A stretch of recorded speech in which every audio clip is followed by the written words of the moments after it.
Point கம்மியா எடுத்து மாவனே உன்னுடைய நாம் தமிழர் கட்சி அடையாளத்தை இழக்கப் போகிறது 2026 உன்னுடைய சின்ன பறிவோடு போகிறது. அதே போல இன்னும் ஒரே ஒருத்தரை மட்டும் சொல்லிட்டேன்னா நமக்கு நம்முடைய இந்த கூட்டம் நிறைவு பெறும். இந்த தமிழ்நாட்டுல மீச வச்சுட்டு ஒருத்தர் சுத்திட்டு இருக்கான்.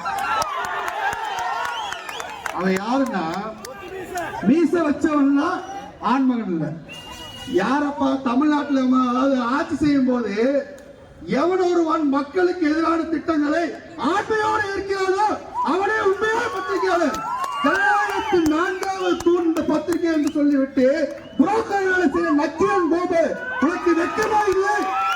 உனக்கு வெட்கமா இல்லை?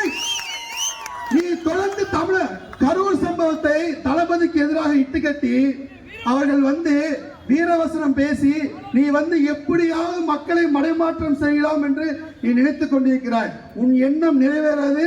பார்த்து பாபராஜா, வெளியில வரும்போது பார்த்து வந்துக்கோ, சரியா? தொண்டர்கள் கொஞ்சம் உணர்ச்சி வசப்பட்டவங்க, என்ன நடக்கும் என்று தெரியாது. நீ தளபதி தாக்கினால் ஜனநாயக முறைப்படி போனதெல்லாம் அந்த காலம். இனி தளபதி தொண்டர்கள் பொறுமையாக இருக்க மாட்டார்கள்.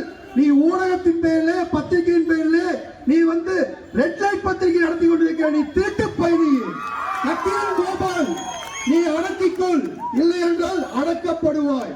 வரும் தேர்தலுக்கு அப்புறம் ஆட்சி அமைந்த பிறகு நீ எல்லாம் எந்த மூலையில் இருப்ப, நீ தமிழ்நாட்டுக்குள்ளே நீ இருக்க மாட்ட.